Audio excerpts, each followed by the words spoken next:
I was blown away by how immediate the acceptance of this was. And I think everyone realised that, yeah, we are in this place where we're just doing such overly complicated things and we're achieving all these benefits by simplification. Welcome to the Passive House podcast, brought to you by Passive House Accelerator, a catalyst for zero carbon building. For news, inspiration, and connections from all flavours of Passive House, check out passivehouseaccelerator.com. Sign up to receive regular updates about events, get your questions answered, and contribute to the community dialogue. There's loads of free information for experienced professionals and people just starting out on their Passive House journey.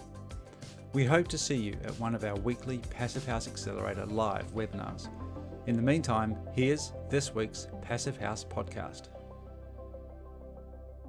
Hello, everyone, and welcome to the Passive House podcast. I'm Zach Semke, co-host of Passive House podcast, and we do not have Matthew Cutler-Welsh with us today because he is up on a mountain and is unable to record on that mountain.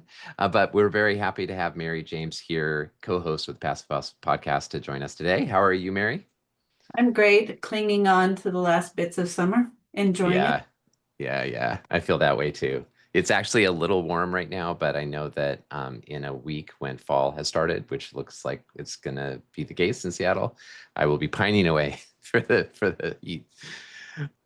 We have a really great interview with Rashid of Barratt London that you conducted, Mary. Thanks for doing that and for sharing it with us. We're really looking forward to jumping into that. Before we do, I want to take just a moment to thank the sponsors that make our work here at Passive House Accelerator possible, starting with our stakeholder partner, NYSERDA, the New York State Energy Research and Development Authority. Thank you to our founding sponsors, 475 High Performance Building Supply, Ingui Architecture, Partel, Rockwell North America, and Zola Windows. And thank you to our champion sponsors, Buizo, Cascadia Windows and Doors, European Architectural Supply, Facro, Icon Windows and Doors, Intelligent Membranes, LG Air Conditioning Technologies, and Source 2050. And also a big thank you to our sponsor of the week, Lamelux, for making all of our programming possible here at the Accelerator. So, Mary, would you like to say a little bit about how you encountered Oz and his work and the work of the very exciting initiatives that are happening at Barratt London? Well, I was excited to hear about their initiatives that they're taking, and from Passive House Trust UK. And when I heard about it, I was like, oh, I have to talk to him. Yeah. Because it's really such an inspiring story, I think. Yeah, me too. Let's dive right in then with this interview with Rashid of Barratt London.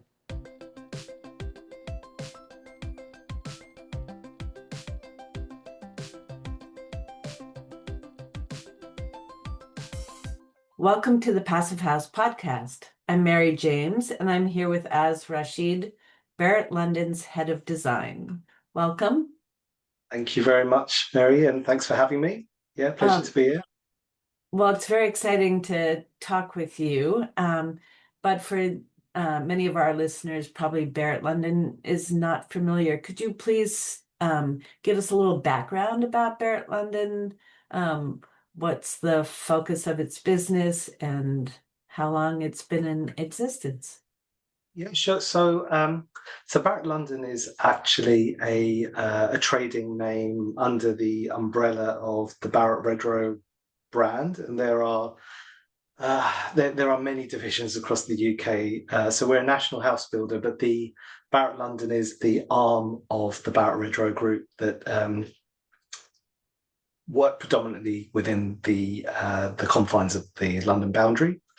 So Barrett's is, I think it was Barrett Redrow, or Barrett originally was established in sort of 1958 by Sir Laurie Barrett.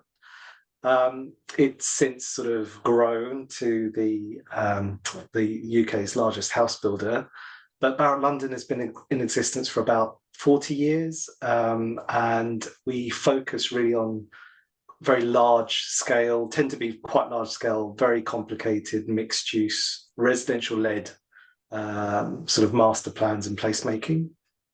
And we do regeneration across the capital when we're sort of we're not developing in any specific borough more than any other. You know, we're quite agnostic. We'll look at the whole of London, and we typically deliver around 2,000 homes a year.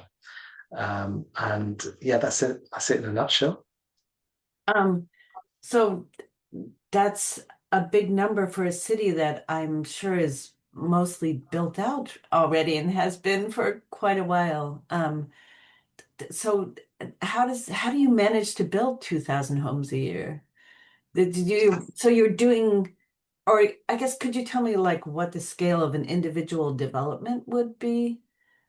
Yeah, so to give you, yeah, absolutely. So like to give you a bit of a feel of, you know, perhaps some live sites. So a very important sort of pipeline of sites for us is our partnership agreement, West London partnership with Places for London, which is an arm of TfL. So they TfL? Transport for London. So they own and operate all of the transport infrastructure, you know, all the underground stations, etc.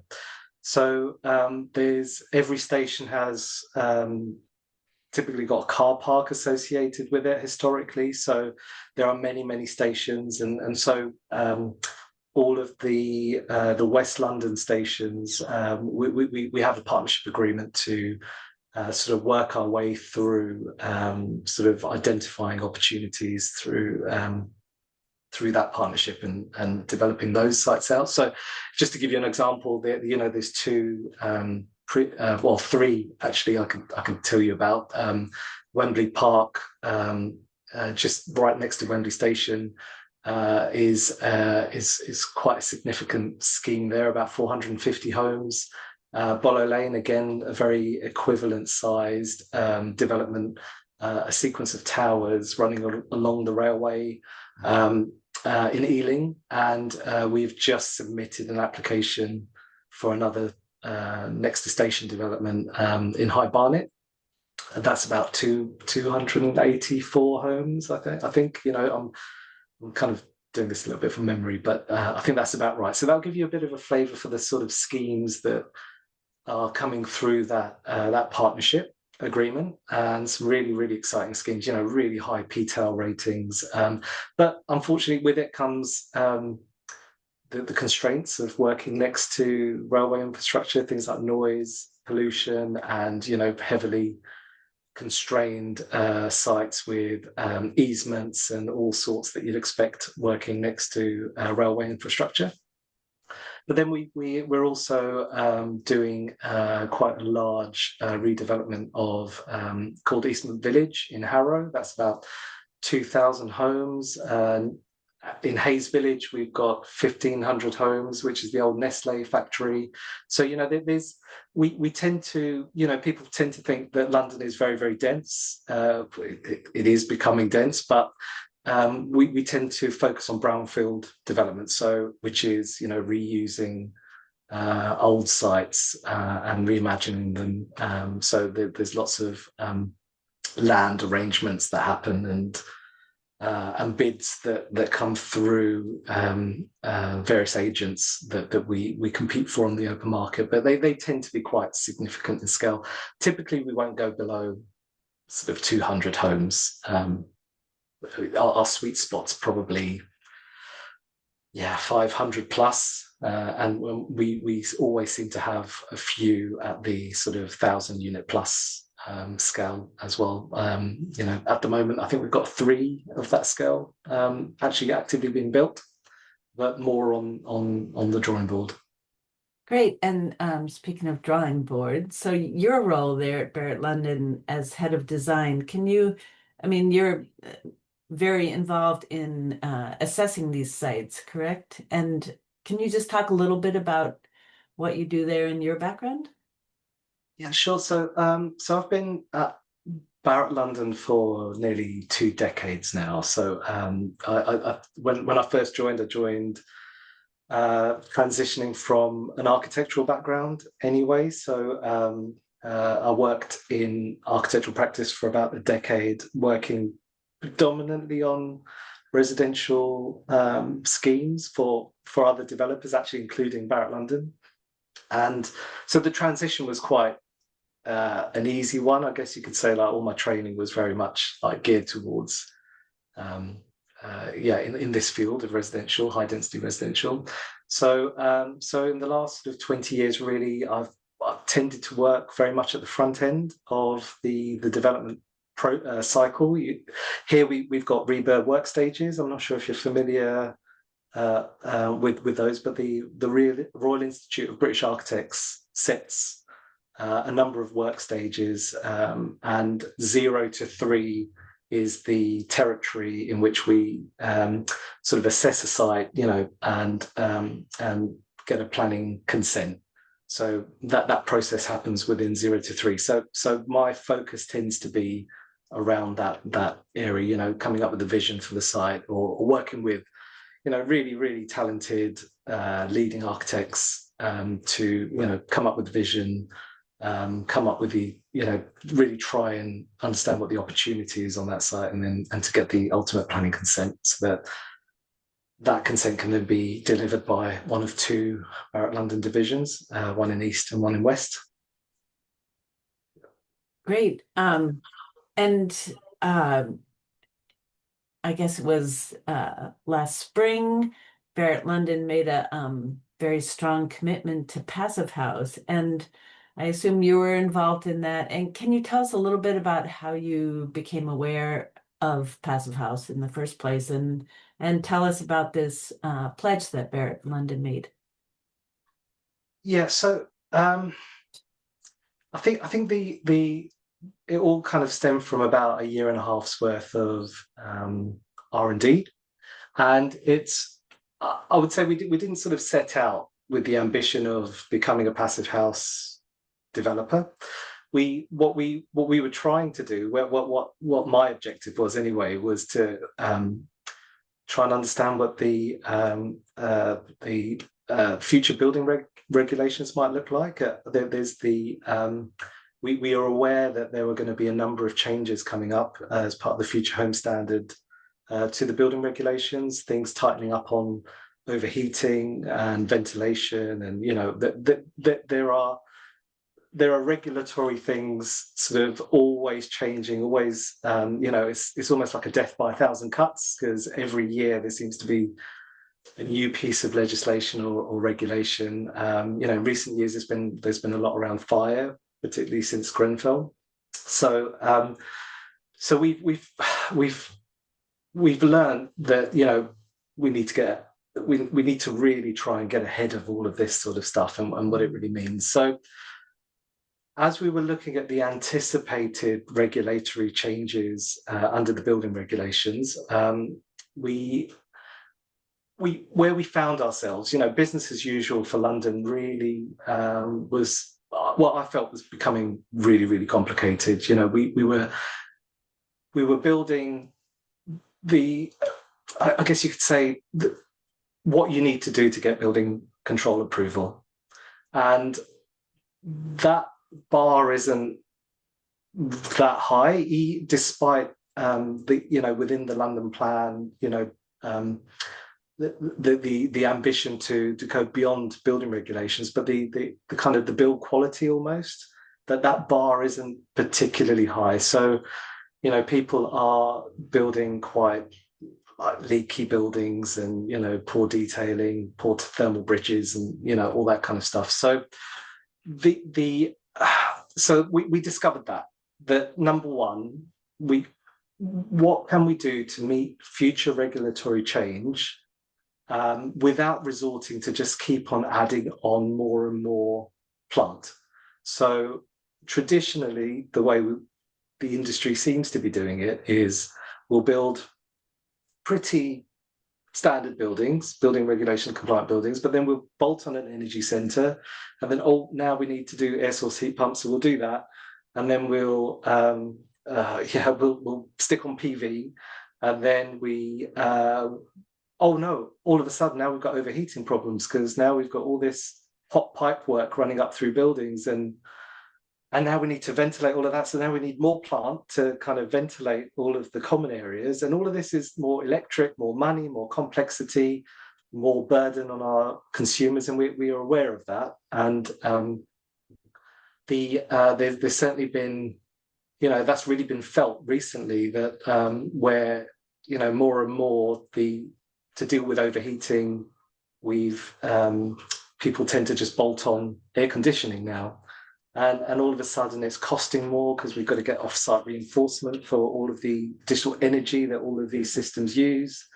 The bills for our residents have been skyrocketing. Since 2022, there's been a huge surge in energy prices, and that's really being felt right at the at every level. It's not just it's everyone's feeling it. There's definitely a serious fuel poverty agenda at the moment in London, and so yeah, I think it was like this weariness of continually responding to incremental improvements, and how do we do that? So it's not normal actually during the design development phases of our schemes to really get a building physicist involved. They're not a normal part of a design team. So I think I presented, maybe a couple of years ago now, a sort of a paper to the upwards, just to say, look, there's these future home standards coming out. I don't know what it means, but we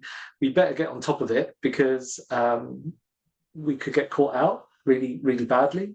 And I think we should get a building physicist involved. And actually, the building physicist was recommended to us through our partnership with Places for London, because they had done some work with them in the past around this sort of subject, and so we were introduced, and he sort of looked at what we were doing, and he's got a huge passive house, 20 years of passive house experience, and that's what he helped us do, was sort of row everything back. So we just stripped everything out of our buildings completely. We said, look, if we started again today with a blank canvas, and we weren't sort of, district heating networks weren't preordained, MVHR wasn't preordained, but PV, all of that stuff. Look, just how do we put it all back together in the most optimum way? And against the backdrop of increasing temperatures, we're getting more and more heat wave conditions. I think that's now an absolute scientific certainty, that these heat waves are going to happen more and more. We've messed up our planet. There is no going back now.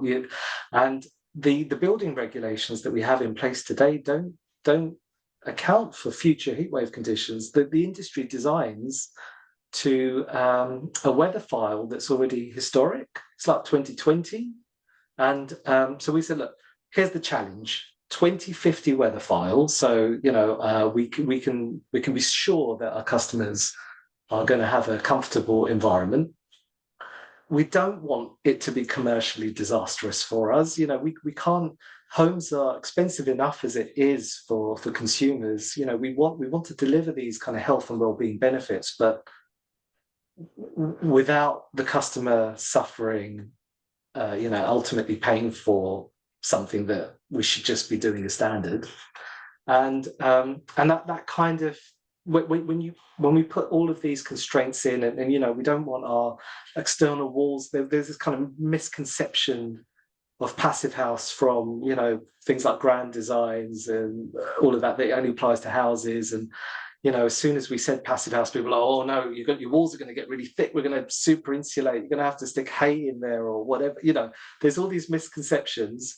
And we were like, no, we want to build like we know how to build. That's one thing we're quite sure we know how to do. So let's try and put some constraints on this, and how can we do it? And the R&D that ensued from there, we found that if we did the window design just right, and we really dialed up our airtightness, and we got really focused in on form factor and MEP, that actually we could get the solar gains right down, still achieve adequate daylighting, and reduce our heat loads right down to the point where a heat network now becomes that just the heat losses in that network are so great, they would have been able to power our entire development. So what ended up happening was this, if you do all these things just right, and it's a Venn diagram of those three elements that, if you do them right, you hit the bullseye in the middle and you get these extraordinary benefits for our customers. And so we did this research for about a year and a half, this grueling research where we were modeling kind of hypothetical buildings and testing existing buildings and redrawing them, etc. But when we presented our case upwards, I was blown away by how immediate the acceptance of this was. And I think everyone realized that, we are in this place where we're just doing such overly complicated things, and we're achieving all these benefits by simplification. There's something in it, and I think that's what led to this commitment to, this makes sense. Let's roll this out. And once you strip out that complexity, that kind of misconception of it being really expensive starts to melt away. It's actually, it can be commercially viable, particularly for a developer developing at the sort of volumes that we do, because we kind of have that sort of buying power. But hopefully, the motivation is to, raise the bar of build quality. We want to be a leader in sustainable design, and we do want to drive this change through leading by example. So hopefully, by us doing it, it will mean supply chains organize themselves, and more products come to market, the prices come down, and this just becomes, the customer expectation just becomes that this is what a home should be. It should be healthy, it should be temperate, and it should be low bills. Yeah, and I have to go back to the beginning when you were talking about what we would call transit-oriented developments, that a lot of your developments are next to transit lines. What an advantage for your customers to be in a passive house building and be, insulated from the noise and the pollution of the train lines. Yeah, absolutely. These homes being sort of triple glazed now, that will definitely be one of the huge benefits of living in a passive house. And I think there's also this misconception that you can't open your windows. Of course, you can open your windows, but when at night time, when you want to, shut out that noise and air pollution and whatnot, you can, and you will still have you'll have a more pleasant internal environment, because all your air will be filtered, and this health and well-being agenda is rising up the top of future things to really hone in on, because hopefully this will go to some way of driving out mold and damp and all those other problems that you hear about, and and just if our homes can just support healthier lifestyles and and support well-being, then this will be less of a burden in the future on the NHS, and and needing medication and all the rest of it. There's these really sort of long-term benefits that sort of ensue from here. So it's this kind of change in mindset is I've become evangelical about it. Once you get under the skin of it, why are we doing anything else is the question. Yeah, right. It's so exciting to hear about. And just to be specific, because I don't think we've actually mentioned exactly what the pledge is. Can you tell us? It was as of last May, you said? Yeah, I think it was in May that UK Reef was. I mean, someone will correct me if I'm wrong on dates, but I'm pretty sure it was May. And so what we what we announced was that all homes that we build going forwards, or no, anything that's being designed from here on in, actually will be designed to, and the intention will be for it to be Passive House certified. And I think we call it low E because it's kind of a blueprint for how we can deliver sustainable homes at scale. So that's the other thing. We don't want to be revisiting every single site differently. We've established a set of principles and that principle really is predicated on no district heating networks and exhaust air heat pumps in each apartment to sort of give every resident energy autonomy and the ability to choose whatever electricity provider that they want. All our homes will be 100% electric, and but that will be for all homes, all multi-story homes, which is predominantly what we do, and that's across all tenures, so all residential. And there will be, I assume, MVHR for all the units. Each unit, they'll all have ventilation. Yeah, so the MVHR is sort of a fundamental principle of Passive House, but what we're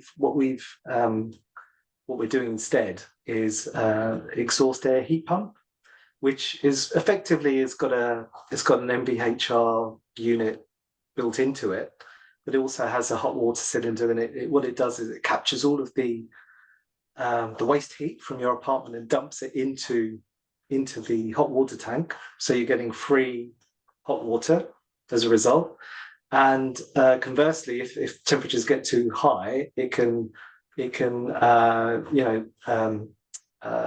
throw away the waste heat and provide free cooling. So it can provide up to 8 degrees of cooling. So here is why every home will need cooling. There's no way to get adequate daylighting into a home and have southerly facing homes that don't face some kind of overheating issue.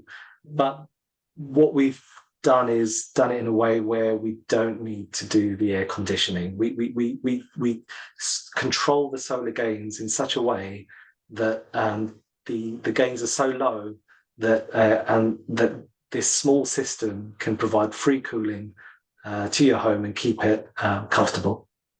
Wow, that's really great. Yeah. And all electric, you said. So the stove, I assume, is induction, and yes, that's great. Yeah. I mean, it's and given the uncertainty about extreme weather events, it's providing a level of reassurance and resiliency for all of your homeowners. 100%, and the benefits to the customers are obviously huge, but but for us it's also we've reached the top of Everest with this. There is no better fabric standard that we could do. If we do this, we can just plant it now, and we never have to worry about the building envelope again, or incrementally changing it, or how do we do this new detail because the walls got a bit thicker. We've solved it. That's it. We've got an ultra low energy building, and now we can focus on other things like embodied carbon, because all of a sudden, whereas embodied carbon was a very small part of the whole life carbon of a building, now that we've got the energy use right down, the whole life carbon, the embodied carbon is a huge bit of the whole life carbon now. So now we can tackle materials. We before it was just where do we start? We've solved it. Let's just now sort out the material side of things, and how do we get that better? It's just really exciting to hear about. And I'm curious. So construction, design is one thing. Constructing to the Passive House standard is another thing. How are you ensuring that your construction teams understand about Passive House? So we've run a number of CPDs already. So our building physicists have run seminars on things like thermal bridging and airtightness. Those two things are I guess Sorry, CPDs are continued professional development. okay. Sorry. Yeah. Sorry. Yeah, just stop me. There are loads of acronyms I take for granted, so I should slow down. Yeah, but but effectively what they are sort of 1 hour sessions. They tend to be 1 hour sessions where we cover, where are all the how to do thermal bridging well to passive house standard, what's involved in making an airtight building, what kind of products do you need, that kind of thing. So we've sort of built up awareness of it through some sort of training that we can just deliver very quickly, very rapidly. Invite everyone to a Teams meeting or a Zoom meeting, and just go through some slides, and we started to get it into people's awareness. We're also developing a technical guide. So the nice thing is that, albeit we've made the announcement, our first passive homes won't be delivered till 2029, because we've got all of the working drawings and substructure and all of that stuff to get through. So we've got time. So we've started to reorientate all the bits that sit behind the initiative to ensure that everyone knows what they're doing, and we give ourselves the best chance of delivering this consistently throughout the business, which is it can be challenging considering the scale of the business. So we've got a technical note. We're at one of our sites in North Acton. We have a master plan where 2 of the blocks are identical. They're kind of mirrors of one another. So one of them we're building to the consented standard. The other one we are building, and every floor is being tested with different airtight membranes. So we can start to sort of figure out what works best, what's commercially the best, what's the easiest to install, what's the best to train people up on, and and all of that. Once we've done all the blower tests and etc., we'll have a better understanding of which one will get us the airtightness in the most easy, efficient way, and then that will then be fed back into the technical guide, and everyone will sort of absorb that and run with it. So we also do toolbox talks at that same site. We're also doing on-site skills and training where people from various membrane manufacturers will come in, demonstrate their product, show how it should be installed. So we're just getting that training up for all the people actually working on site. And then in parallel to that, our group is primarily leading on this, but we are developing a standard library of details. How we do a balcony junction, how you do a window junction, exactly where the breather membrane goes, where there's the vapor barrier go, etc. So we have repeatable details that we can deploy across our schemes. And of course, the first 1 or 2 are going to be hard. Like we know that. It's not. I mean, even though in my mind I don't have to build things. So in my mind, if we can waterproof a roof, we should be able to airtight a building. The concept is exactly the same. It's the same rigor. But the nice thing about the Passive House certification is the additional Q&A that goes into it. You have a Passive House certifier. So there's this increased Q&A and this kind of ability to sort of fix any discrepancies on the spot and learn from those mistakes immediately before you get into your final testing. So, just even the Passive House standard, just trying to get that certification is a sort of a skill, is a way of learning on the job. So so there are all these things sort of happening in parallel at the moment. But it's not an overnight thing. It will take a few months, but we will. Everything's going to plan at the moment. Touch wood. Yes, I can imagine that deploying it throughout your company is going to be a huge process and sort of initiate a whole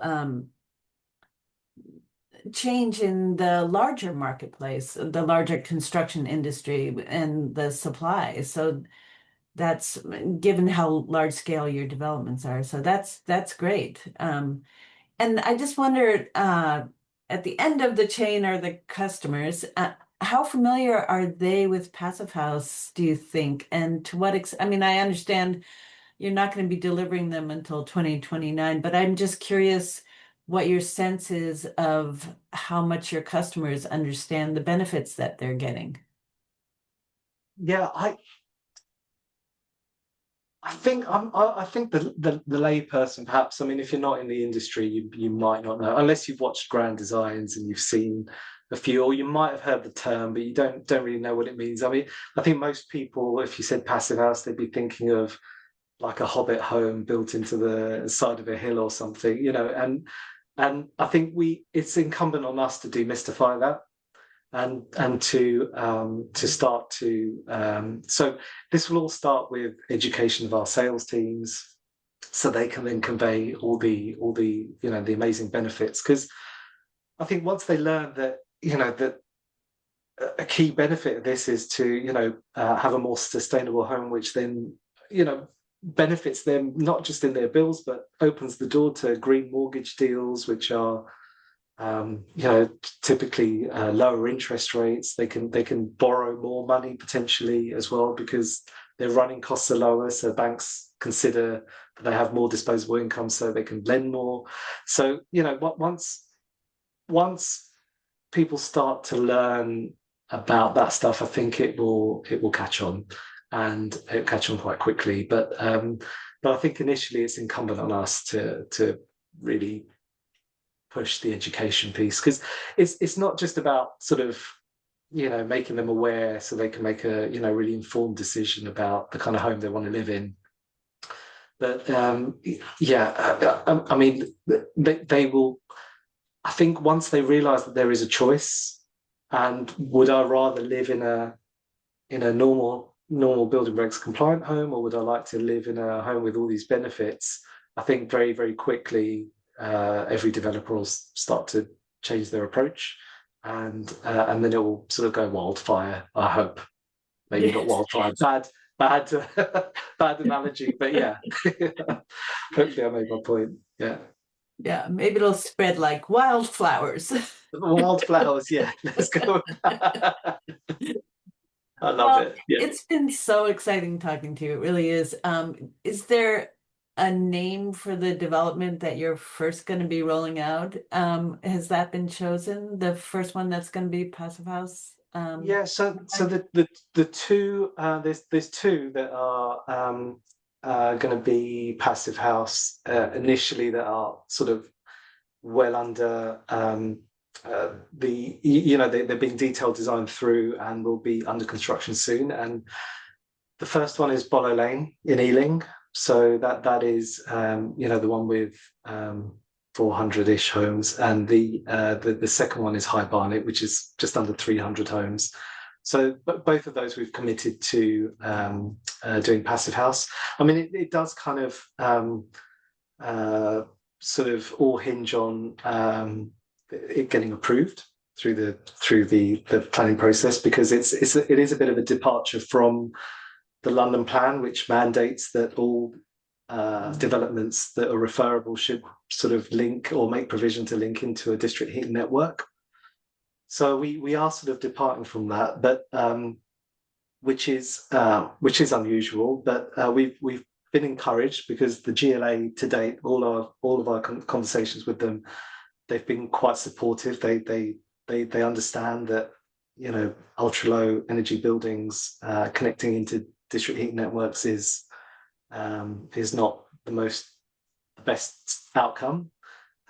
So we're hopeful that they'll approve these first two schemes so that we can deploy it there, and then hopefully in the next iteration of the London plan they'll embrace this approach more strongly, and then we can really move forwards with a lot more confidence across all our schemes. Right now it's on a we have to we really have to negotiate on a scheme by scheme basis, but we're prepared to do it because we've seen the light, and it's the right thing to do.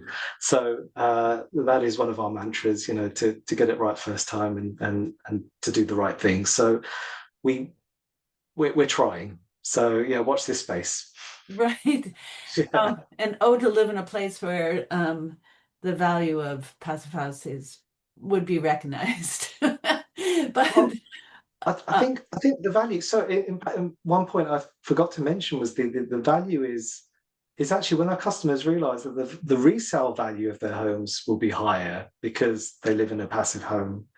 I think again that's a very compelling reason for people to choose a passive house as well. So yeah. So sorry, just wanted to touch on the value point.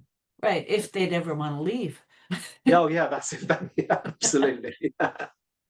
Well, and we will be hearing more about this at the conference, the UK Passive House Conference in Belfast, coming up in October, correct? Absolutely, yeah. So the building physicist that's been working really closely with us, Joel Callow, he'll be. I don't think he can be there in person, but I think he's definitely dialing in to speak at the conference on our behalf. Unfortunately, I can't be there. It's I think I mentioned to you just before, but it's my son's birthday, so I have to choose which one I go to. I don't know who to satisfy more, my son or Barrett's, but I feel both a family. But in this instance, my son trumps the event. But I hope it goes really, really well, and it sounds like it's going to be a great event. Right, and people over here will mostly be dialing in themselves rather than attending in person. So it'll be a great chance to hear more about this. And thank you Fantastic. so much for your time. I really appreciate it. And it's so exciting. It's just great to hear such a positive changes that are going on. Yeah, absolutely, 100%. I'm as excited as you are. So yeah, that's two of us. Just a million more people to go. So that's.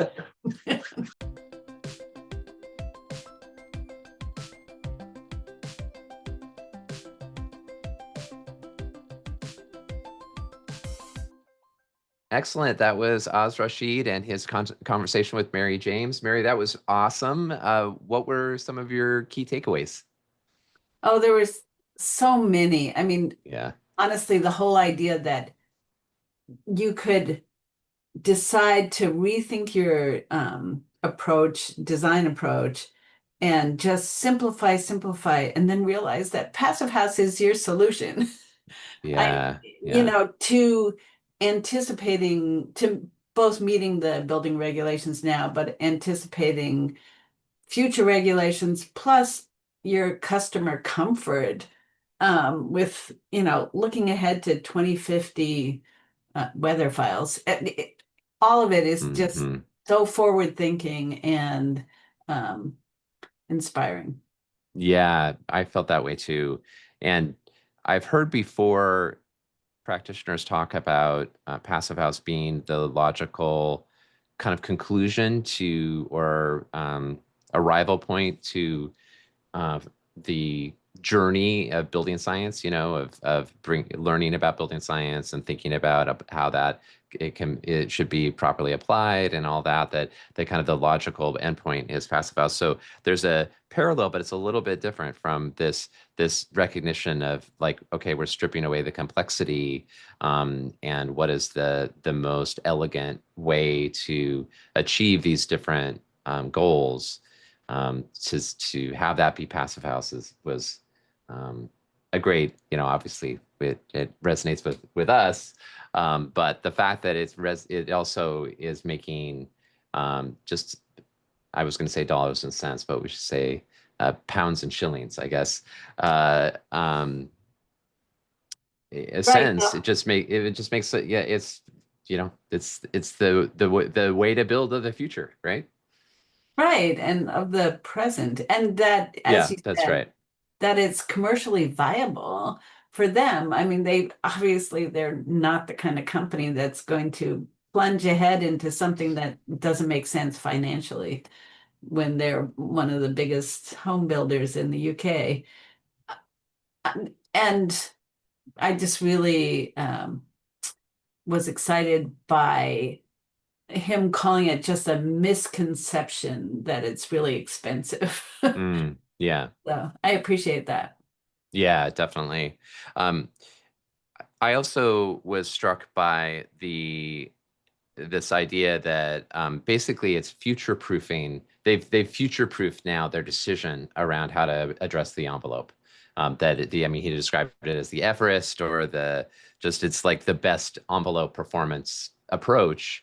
And there's a real kind of certainty there around that, and then that allows then the focus to shift to embodied carbon and these other elements to creating clean and healthy buildings for people. Absolutely. It's just, yeah, one and done with the decision making there. Right, right. So, and providing the resiliency for their customers looking forward it's a huge deal. Yeah, definitely. And it's very timely that we are sharing this interview today because this week is a big week. And I would say, I think you agree. In fact, it was, I think your words that Oz and his company are making a massive impact. And this week we are presenting and producing our Reimagine Buildings Massive Impact Online Conference this Friday, September 19th. It's a 4-hour conference. It occurs in the afternoon if you're on the East Coast of North America, and in the morning if you're on the West Coast. It'll be also available recorded. So if those time zones don't work for you, or if the times don't work for you, then you can catch it later. But the Massive Impact Conference is a live online event for building professionals who are ready to lead. And in this 4-hour period, you'll connect with real project leaders, learn what's working now, and leave with the tools, strategy, and peer support to take your work further.